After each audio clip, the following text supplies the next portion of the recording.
Olá, eu sou a Bárbara e esse é mais um vídeo para o Gabinete Caligari.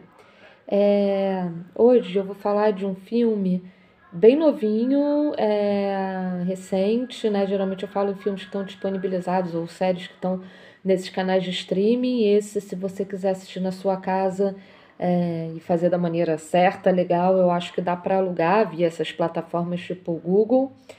É, eu não tenho certeza se ele tá no cinema, mas eu acho que não mais.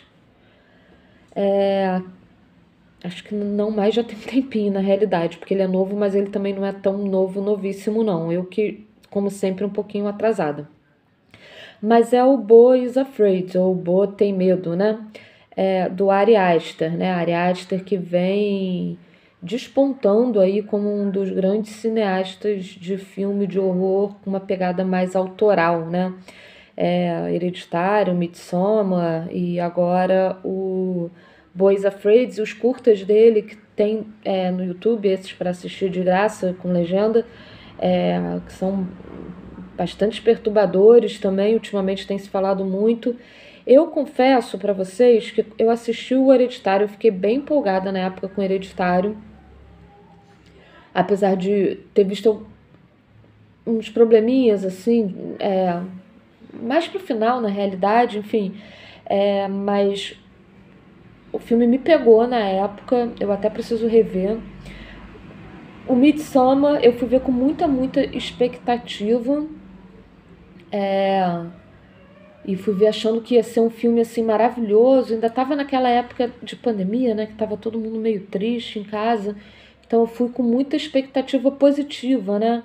Enfim, tinha gente que até falava que o filme era meio feminista, enfim. E aí eu vi que para mim não, para mim foi justamente ao contrário o resultado. Eu fiquei bem decepcionada. Assim, o filme é lindíssimo, ele realmente demonstra ali que ele sabe filmar e eu vou falar um pouco mais a respeito disso aqui, me concentrando no Boys Afraid. Ele talvez seja um dos diretores que sabem trabalhar a linguagem cinematográfica de maneira mais interessante da atualidade, assim, da geração dele, e de maneira geral, sem se concentrar no gênero de horror. Mas ali já tinha umas coisas meio de mensagem, assim, que me incomodavam um pouco.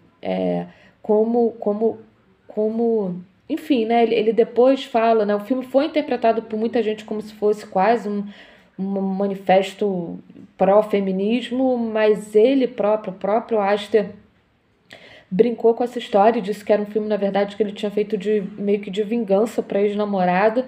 E eu percebo muito mais isso é, do que esse pró-feminismo todo. Eu acho que ele tem umas coisas esquisitas mesmo, aonde ele coloca essa personagem, aonde ela é aceita nesse grupo, né, sueco meio estranho, né, em suas práticas.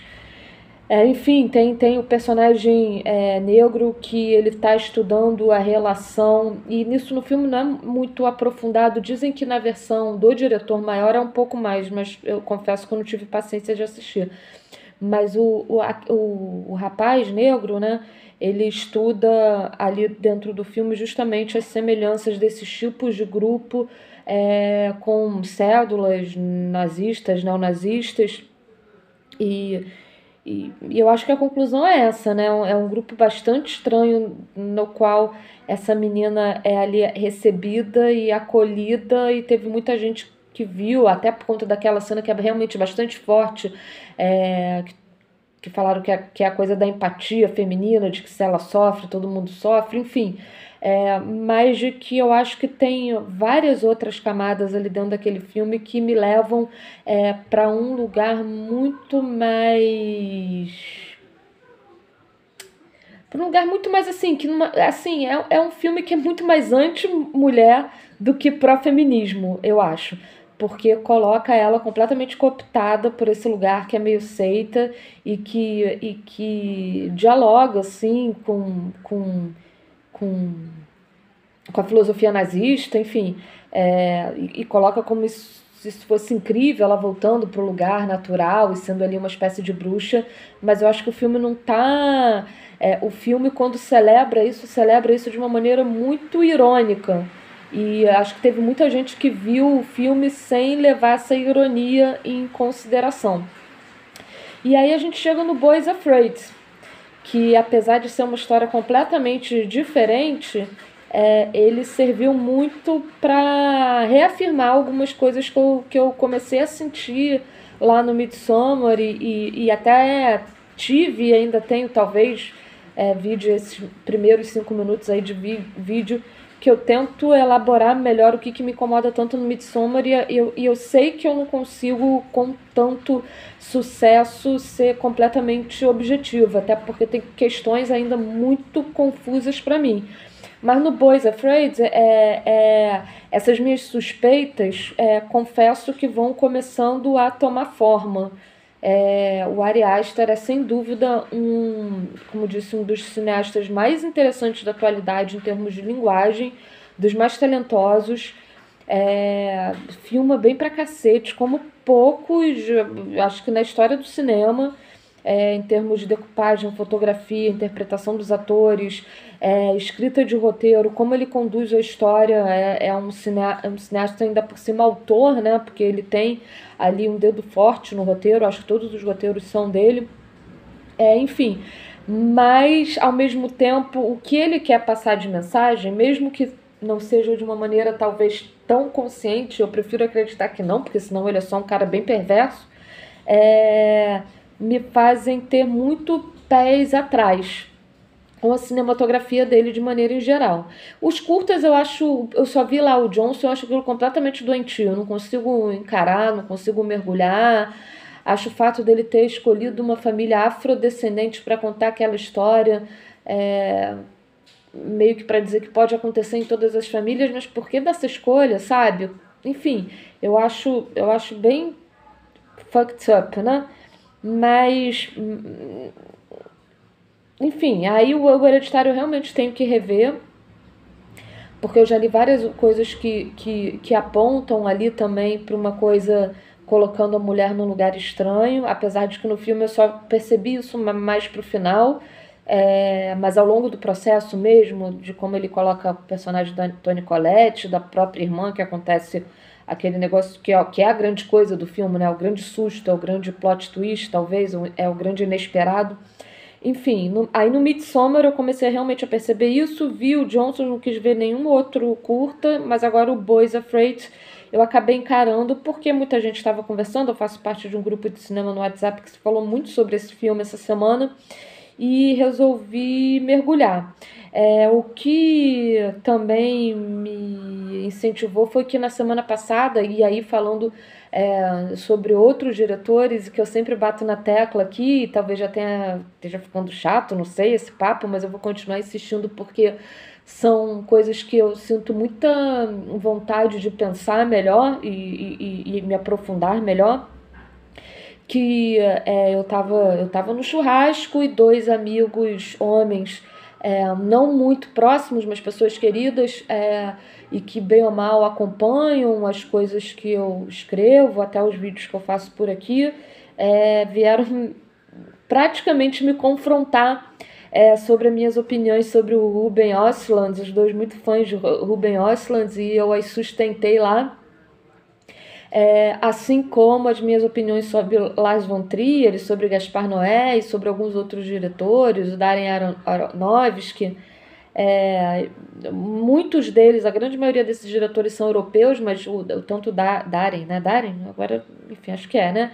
E o Ari Aster, norte-americanos, mas é uma característica, o René, que é europeu, austríaco, é uma característica bastante europeia que os norte-americanos estão, de certa forma, importando, que é esse cinema autoral feito por homens que me dão uma vibe de serem extremamente ressentidos com o mundo e, sobretudo, com as grandes modificações que o mundo estão passando, e fazem filmes que eu sempre chamei de sádicos, mas eu tô começando a chamar de sado-ressentidos, porque são filmes que fazem você, como espectador, sofrer e sentir algum tipo de empatia com essa sofreguidão toda, desses diretores que mostram como o mundo é horroroso, tá horroroso, pode piorar, mas que são constatações que eles têm baseadas justamente nos seus próprios ressentimentos de se perceberem frente ao mundo que está em plena modificação. A gente tem estamos caminhando por um lugar esquisito no mundo mesmo, né? Com uma crise climática cada vez mais grave, que está num futuro cada vez mais próximo, que realmente pode fazer a nossa vida aqui na Terra ser completamente distópica. Uma diferença, né, de classe cada vez mais aumentada, né? Muitos, poucos, mas muitos bilionando e muitos,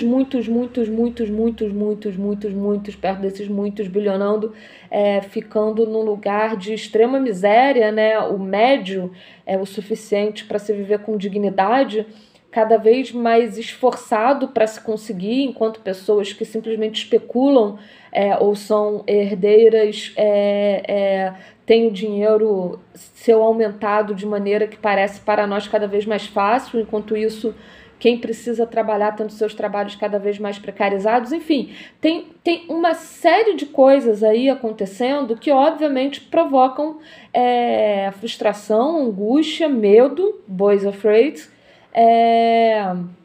e ressentimento, né? Em muitas pessoas, sendo que tem um certo ressentimento praticado muitas vezes por homens brancos, cis,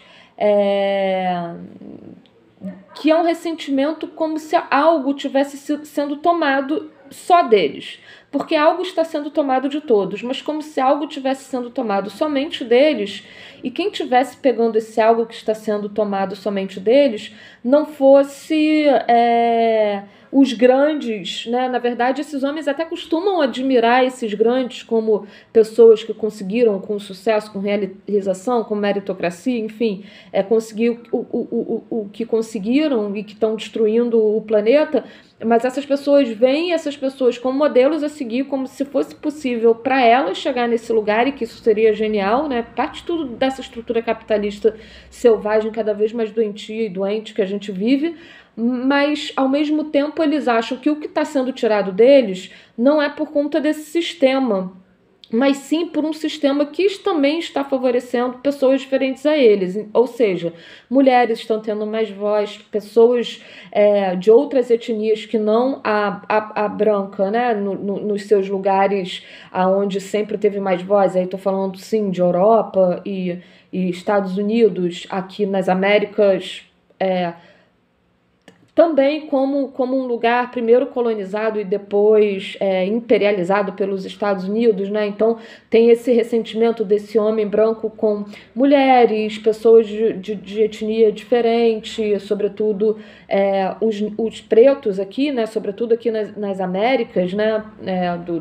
Enfim, pela galera que teve seus ancestrais escravizados e depois nunca socialmente conseguiram estar de maneira igualitária para conseguir viver, e esses estados que fazem a vida dessas pessoas cada vez mais difíceis e desumanizam elas, e essa galera branca ressentida acha que as pequenas políticas que vão sendo acumuladas ao longo do processo, obviamente, mas que possibilitam pessoas como essas de pelo menos poder jogar o jogo, né, e terem uma vida menos humilhada ou um pouco mais humanizada, eles acham que essas pessoas estão tomando o lugar deles. E outras pessoas diferentes, né? Aí tem toda a questão LGBTQIA+, né? Enfim, e tudo o que é diferente, que não seja um homem branco, cis, hétero, etc, que apenas está tentando também sair do desafogamento, e o afogamento aqui é uma coisa até importante que eu pretendo ainda mencionar nesse vídeo, se não for ficar muito longo, mas todo mundo que está tentando sair desse desafogamento, e que como esse homem branco está tendo que lutar pra caramba, como ele está tendo que lutar mais ainda do que lutavam no passado, porque para ele todas essas coisas faziam parte de um privilégio que era muito mais fácil de ser acessado, eles acham que a grande culpa não é de quem está lá em cima, no topo, tirando de verdade. Eles acham que é de quem tá junto com eles, né? Ele acha que são essas pessoas que estão tirando deles. E eu acho que esses cineastas, por mais cool, progressistas, cabeça aberta e etc., eles têm uma carga, talvez já dos seus próprios inconscientes, que eu acho que não dá para desassociar. Eu acho que eles são fruto desse lugar. Representantes dessa geração de homens, né, a partir dos últimos anos, que se sentem de alguma maneira massacrados porque existe uma tentativa de outros corpos diferentes das do dele terem alguma voz, enquanto uma força maior está tirando, sim, a voz desses homens, como está tirando a de todo mundo, né? Mas eles acham que a culpa é daqueles que estão lutando para ter algum tipo de igualdade. Enfim, e acho que o Ösland, o Lars von Trier, o Gaspar Noé, eles fazem filmes onde eles optam mostrar para o mundo o horror que o mundo está, mas como se o mundo fosse dessa maneira. Eles têm uma certa revolta com isso, mas eles fazem o espectador sofrer de tal forma que, para mim, gera apenas uma paralisação. Eu acho que eles não... Por exemplo, na semana retrasada, eu assisti um filme do John Huston, que eu não assisti há muito, muito, muito tempo. E o John Huston é um diretor norte-americano, na verdade irlandês, mas que foi um dos grandes diretores que fizeram filmes em Hollywood, né, portanto norte-americanos. Ele era muito machão. Os filmes dele falavam sobre uma certa masculinidade. E eu vi O Tesouro de Serra Madre até com muito medo de achar o filme datado, mas ali é um filme sobre homens batalhando, lutando e tal, mas o grande vilão, ele é óbvio, o grande vilão não é pessoas que estão ali próximas a ele. O grande vilão não é as mulheres. Ali eles estão no México, e aí eles vão para o interior para tentar pegar ouro, e eles passam por aldeias indígenas. Assim, os grandes vilões não são os indígenas, os grandes vilões não são as mulheres que passam por eles, os grandes vilões não são os mexicanos da cidade. Os grandes vilões é o sistema que faz eles se embrutecerem. São os homens ricos que ficam cada vez mais ricos para eles poderem ficar mais pobres. É a estrutura patriarcal que obriga eles a terem certas posturas de ganhar a vida, de ter dinheiro, de acumular o ouro. Enfim, é muito claro isso. Nesses novos filmes, desses homens mais contemporâneos ressentidos, eles colocam uma certa distopia, como se... Obviamente, existe um sistema que é mau, mas é porque todo mundo é mau, né? Então, por exemplo, que eu já repeti aqui 300 vezes e vou repetir de novo, quando lá no Triângulo da Tristeza, no final, você tem a Filipina virando ali quase uma líder totalitária naquela ilha entre os náufragos, já que ela é a única que sabe viver, sabe, caçando e se virando e tal. E acaba ela com uma pedra para bater na cabeça da outra, e assim acaba o filme, é que qualquer humano é passível desse tipo de corrupção. Então a merda não tem saída, vai continuar sendo merda. Se você tirar todo esse poder de homens brancos como aqueles e colocar na mão de qualquer outro tipo de pessoa, o mundo vai continuar sendo distópico, porque é inerente do ser humano, independente de sexo, etnia, enfim, crença, que ele seja mau. E aí eu acho que isso é típico desse ressentimento, porque parece que quer tomar para si ainda o poder e dizer, deixa comigo, porque mudar não vai adiantar nada. Mudar pode piorar, inclusive. E aí vamos nessa. O Bo, finalmente, quase 20 minutos de filme, começar a falar de vídeo, vou começar a falar do Bo. Vive nesse lugar, ele tem medo, né? Ele vive numa cidade completamente distópica. Começa ele num consultório de análise, o analista dá uma nova droga para ele para ver se ele apazigua as grandes ansiedades que ele tem, sendo que quando ele sai na rua, e a gente sempre tem um ponto de vista dele, a gente percebe que a realidade, ou ao menos a percepção que ele tem da realidade, é que é um horror mesmo, né? E é engraçado que eu lendo um artigo sobre o filme agora há pouco, um cara até falando muito bem do filme, elogiando, mas falando, ele vive na cidade que é o sonho da Fox News, que a Fox News é como se fosse a Jovem Pan aqui, anunciar de que sabe, anunciar que chegou esse momento, né? Porque a direita, e aí é que tá. Essa direita maluca, radical, extremista, ela faz a gente achar que qualquer mudança vai piorar a situação através do uso do pânico moral, né? A estrutura de comunicação delas, e foi assim que aconteceu o que aconteceu no Brasil, é também usando muito de que se as drogas liberarem, o mundo vai virar um caos. Se o aborto for descriminalizado, ninguém mais vai ter filho, vão matar bebê já quase para parir. Em cima desse pânico moral que a direita faz o cidadão médio achar que a gente está à beira desse lugar que o Bo mora nesse filme. Né, tanto que um cara até elogiando o filme falou que era a cidade ideal que a Fox News gostaria de anunciar. E de fato né? Ele passa por 1001 coisas arriscadas, ele tem que correr de pessoas que estão literalmente na rua enlouquecidas perseguindo ele. Ele passa por muros que têm dizeres como foda-se o Papa, vamos matar as crianças,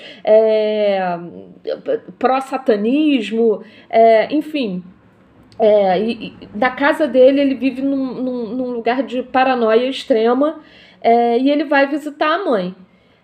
E aí vai acontecendo. E aí o filme é completamente surrealista, né? No lugar do absurdo mesmo. Então tem que embarcar nessa onda. E aí vai acontecendo uma série de coisas que combina com alguém roubando a chave do apartamento dele. E ele que está se preparando para ir visitar a mãe acaba não conseguindo. Pelo menos naquele dia. E aí ele liga pra mãe, a gente descobre. E assim, é um bairro ali que ele vive super de periferia mesmo, assim, né? Super abandonado, precarizado, enfim. E aí a mãe meio que dá uma chantageada emocional nele, dá pra ver que ele tem uma certa dependência emocional com ela, ele fica muito fragilizado após essa conversa. Aí ele toma um remédio, vem a questão da água que eu quero falar também, vamos ver se vai dar tempo, retorna o tempo todo.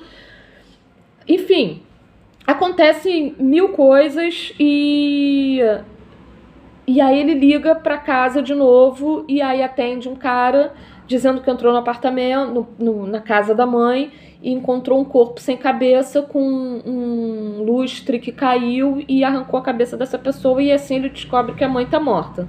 E aí o horror continua. E ele sempre com medo, ele tem medo de absolutamente tudo, né? E aí eu acho que coloca ele, tem a questão obviamente da saúde mental, eu acho que ele vive ali, né, numa condição talvez de esquizofrenia, não sei, tem um vídeo da Super 8, que o Otávio Uga, né? Otávio, né? O nome do apresentador, ele é ótimo, nem sempre eu concordo com ele, não. Tanto que nesse vídeo ele elogia o filme de cabo a rabo, e apesar de eu não ter gostado do filme como ele gostou, eu concordo com absolutamente tudo que ele fala.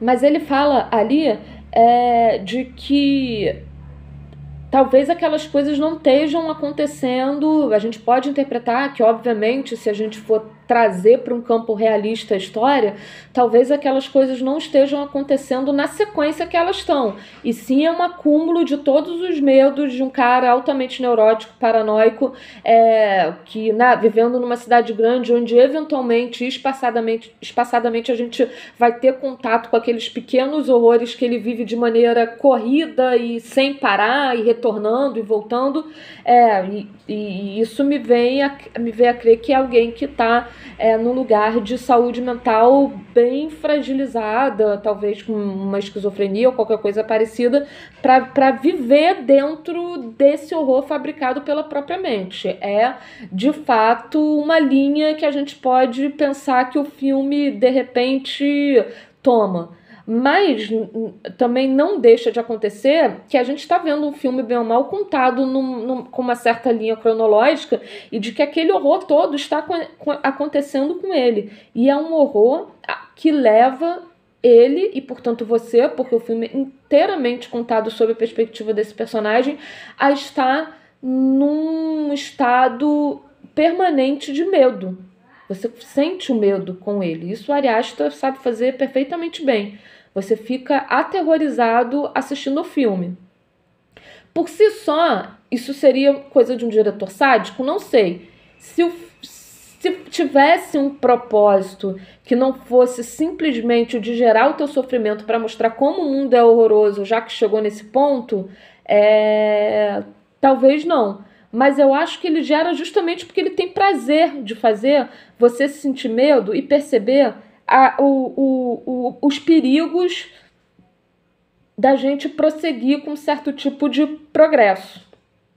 Me passa essa impressão.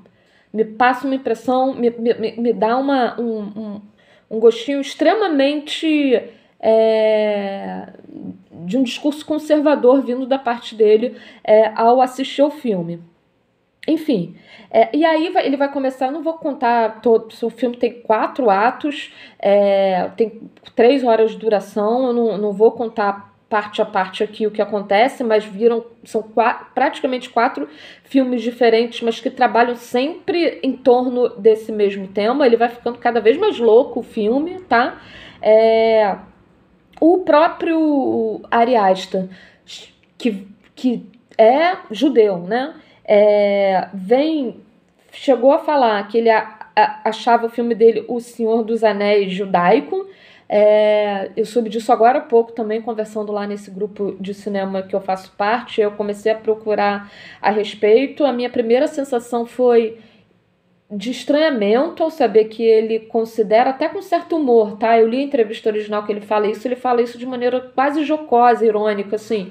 Mas é uma fala que repercutiu. E quando na verdade assim tem muito do Kafka. O filme acaba inclusive numa espécie de tribunal muito parecido com o final do Processo, inclusive no fim que o personagem vai ter. Mas então assim é muito, muito, muito Kafka, né? E o Kafka assim traz símbolos, né? Bastante, né? Estudados, né, pela linha freudiana. É um terror. O próprio Aster vai falar da sua admiração com esses temas freudianos. Tem toda a questão do personagem com a mãe. Essa mãe ele tenta criar um arquétipo da mãe judia, mas eu acho que acaba virando um estereótipo mesmo da maneira que ele coloca. Mas enfim, E fora isso, né, que é bastante judeu, a questão dos símbolos mesmo de horror que o Kafka colocava na literatura, e eu acho que ele faz alguns equivalentes cinematográficos. Então eu vejo muito próximo de Kafka, e eu acho muito estranho ele próprio autoproclamar sendo uma obra porque o Senhor dos Anéis tem a coisa lúdica. O Frodo mora naquele lugar lindo, bucólico, lúdico, e enquanto esse personagem mora num lugar completamente aterrorizante, né? O ponto de partida da jornada de cada um dos personagens é completamente diferente. O Senhor dos Anéis tem uma trajetória em cima de uma moral cristã É, e esse simplesmente ele só vai tentar encontrar a mãe que morreu e que era uma bitch, enfim, e carrega todos os estereótipos de uma mãe judia, super protetora e chantagista emocionalmente, enfim, que não fez esse homem poder crescer, ele vive num estado sempre como criança. E eu acho que isso conversa muito da maneira como ele vê as mulheres e que eu vi lá no Midsommar, que é uma maneira quase de que as mulheres estão sempre em eterna vingança com o homem, me parece. Os homens são sempre vítimas. E, e aí os homens que tentam se ajustar a isso e se colocar nesse lugar de vítima são obrigados a sempre ficarem pedindo desculpa, desculpa, desculpa. Desafio você. Se um dia eu tiver coragem, estômago para rever o filme, eu vou fazer isso. Mas desafio você a contar quantas vezes ele pede desculpa durante o filme e perceber a diferença. Ele pede desculpa para homens também, mas para as personagens mulheres que aparecem, ele começa pedindo desculpa, pede desculpa no meio, vai pedir desculpa no final, acaba se despede pedindo desculpa. Ele sempre está no lugar de se desculpar com o personagem das mulheres, já que essa mãe perversa foi a que incutiu a grande culpa na cabeça dele que o paralisa, mas esse personagem está sempre ali num lugar completamente de vítima, onde absolutamente tudo que é causado que ao redor é causado por pessoas mais que colocam ele nesse estado aterrorizante. E eu acho muito complicado abraçar esse discurso numa era de homens ressentidos tramando aí certas revoluções perigosas, né? E aí tô falando desses grupos extremistas mesmo, de homens ressentidos que se colocam a fazer política ou a conseguir o que querem por vias de outros meios, né? Me parece um pouco perigoso você fazer esse personagem nesse lugar tão de vítima e tão ressentido. Enfim, isso é uma opinião minha. O filme é ótimo. O filme, eu não gostei, mas o filme é ótimo, é muito bem feito. Então, não estou falando que o filme tem que ser queimado ou jogado na fogueira, nem nada disso. Mas eu acho que ele tem que ser visto com muito cuidado, apenas isso. A questão da água. Vou tentar falar isso para acabar, porque eu acho que eu já me estendi demais para falar de um único filme. Ele se chama Wassermann. Wasser, né? Deve ser em alemão, quer dizer água. Man é homem, né? Então, e belo em francês. Então, ele é o belo homem da água. Tem essa questão, ele tá sempre, o lugar que ele sente seguro no apartamento dele é numa banheira. Ele tem lembranças criança, onde acontece uma coisa muito estranha entre a mãe e um suposto duplo dele, criança também. Ele é uma lembrança recorrente, mas que ele, ao ponto de vista que a gente tem é de dentro da banheira, como se ele estivesse dentro da banheira. Ele tem na banheira esse lugar de proteção, de segurança, talvez como se fosse o útero materno, interpretei dessa maneira. O nome dele é Wassermann, o belo homem da água. A cidade que ele mora é Wasserton, que não é town, é tom, eu não sei se daí quereria dizer a cidade da água. Então é esse retorno dele também para esse lugar de água. O maior spoiler de todos que eu vou dar agora. No final desse julgamento, ele tá num barquinho, num bote, o julgamento é na água, com uma arquibancada, um ginásio, como se o campo fosse de água e um ginásio em volta, com o advogado, que é também juiz, a mãe e um público mesmo assistindo aquilo. E ele acaba se afogando de certa forma, né? Ativam lá um negócio para matar ele, o barco dá uma explodida e vira, mas dá para ver que ele morre afogado. Então ele morre voltando para esse lugar da água. E tem outros momentos. Tem lá um momento mais louco do filme, que ele se mete com um grupo de teatro, aí flerta ali com Shakespeare e Hamlet também. Enfim, dá para ficar dias falando desse filme. Não quero fazer um vídeo tão estendido, porque só essa parte tem coisas muito interessantes para se levantar. Mas aí lá numa viagem meio sonho, que ele é separado da família, ele tem filhos, que aí essa é uma outra questão que eu pretendo também falar, mas aí ele é separado por uma grande onda desses filhos, e aí ele só vai reencontrar os filhos décadas depois, ele já velho, enfim. É, a casa dele tá sem água, quando ele toma o remédio que o analista falou, não...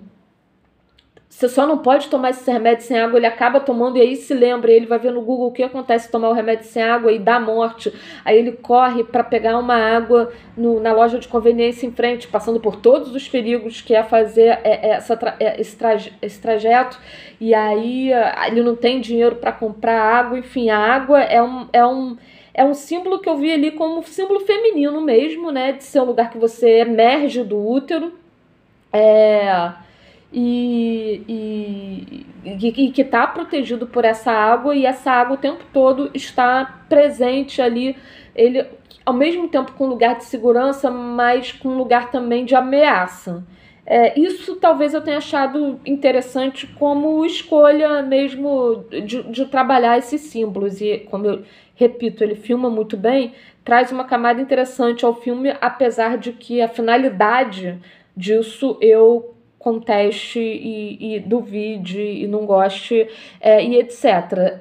De novo, a questão da mãe vilã, né? O que acontece? A mãe diz para ele que o pai morreu quando eles transaram e o pai gozou, né? E ele foi ali gerado. A consumação desse ato fez o pai morrer. E foi a única vez que eles transaram. E o pai parece que não tinha transado antes, assim como a mãe, que era virgem também. Foi na noite de núpcias. E parece que o avô, o bisavô, e é uma doença congênita que passa de pai para filho. Nisso, o Bo tem 40 e tantos anos, é virgem e tem um medo danado, o maior de todos, de transar. Até que tem uma cena que ele finalmente transa, e aí quando ele percebe que ele está vivo, ele sente um grande alívio, sendo que quando ele transa, ele mata a mulher. Enfim, eu acho que só pegar isso e não perceber a carga anti-mulher disso, né? É uma mulher que desmasculiniza o homem a ponto de fazer ele não transar a vida inteira, colocando ele um pavor de que se ele fizer isso ele vai morrer, e a culpa é dessa mulher. E aí quando ele transgride, quando ele se livra disso, ele vai e só o ato de fazer acaba matando a mulher que era o grande amor da vida dele desde que ele era muito jovem.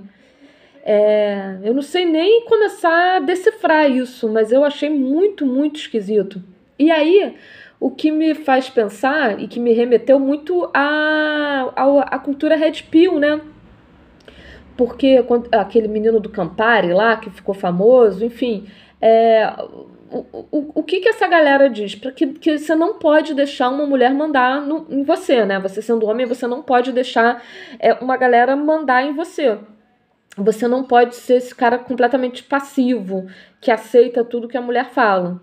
E o Bo é esse cara, né? Porque ele pede desculpa para todas as mulheres com quem ele cruza, mesmo que ele não tenha feito nada, ele já começa se desculpando, ao ponto de que a mãe conta para ele que se ele transar ele vai morrer, e ele aceita isso.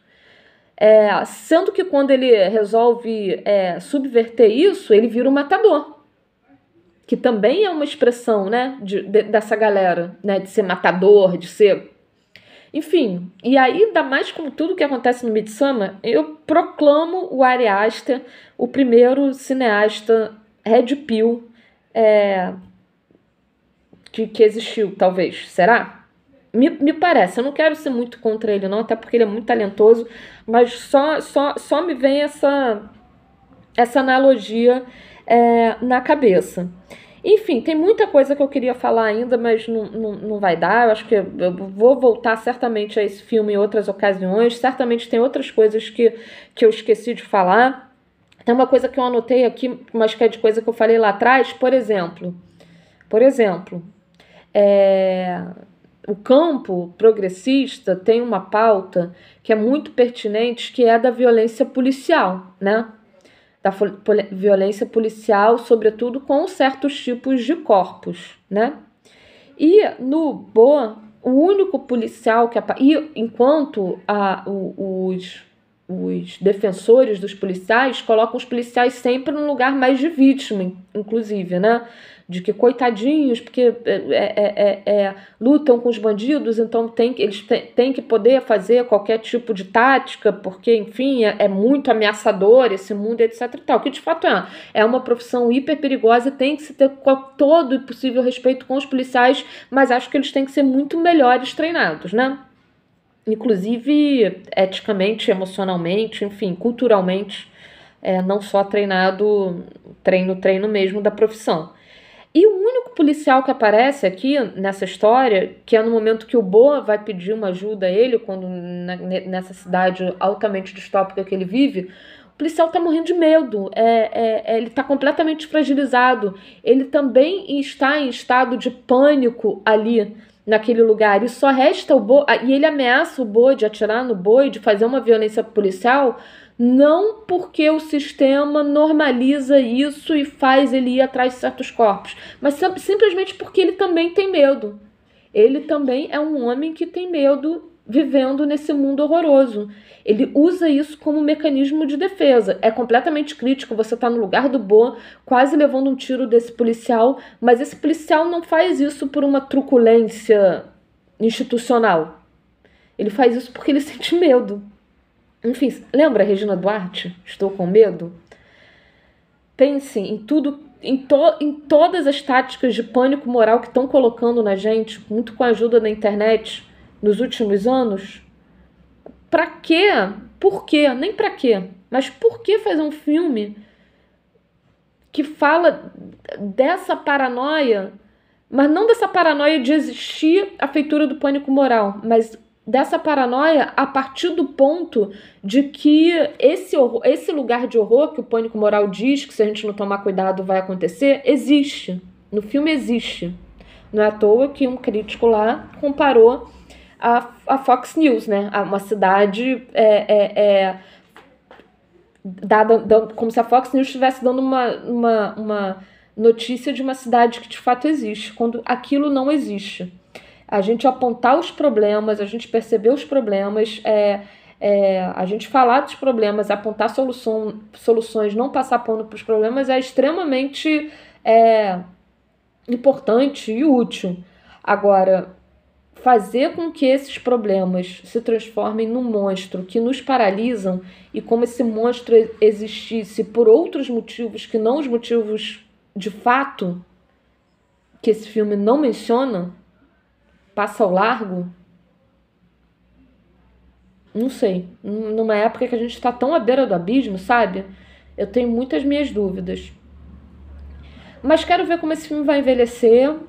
Pretendo revisitá-lo daqui a alguns anos. Espero que envelheça bem e espero que eu esteja muito equivocada em vários tipos de olhares, porque é um filme muito bem filmado. Muito bem filmado. Então vale ver. Respira fundo. Eu mesma não conseguia assistir de uma sentada. Teve um certo momento que eu já estava tão angustiada que eu tive que parar, e depois eu fui numa festa, enfim, num lugar que tinha muita gente. Os primeiros momentos me deu uma angústia que eu não sentia há muito tempo, e eu achei que foi um reflexo do que o filme provocou em mim. Então tem que ver meio preparado, tem alguns gatilhos ali. Mas o que eu vejo de problemático no filme nem tá por esse lado, não, porque eu acho que a intenção dele era essa mesmo, tudo bem. São em outras entrelinhas que existem, tá? É isso, gente. Acho que por hoje é isso. Tinha outras coisas que eu queria falar. Teve uma live do Bruno Tuturra essa semana que ele fala do afundamento do submarino, dos ricaços, e compara com certo afundamento nosso enquanto sociedade, e faz justamente uma diferença entre emergir e submergir, que eu acho que esse filme apontam para todos esses lados também, sobretudo com a questão relacionada à água e o fato dele se afogar no final, mas eu preciso de mais tempo para digerir isso melhor e aí poder poder chegar a alguma conclusão que possa ser apresentada. É isso, galera. Até mais, espero conseguir voltar daqui a 15 dias. Tchau!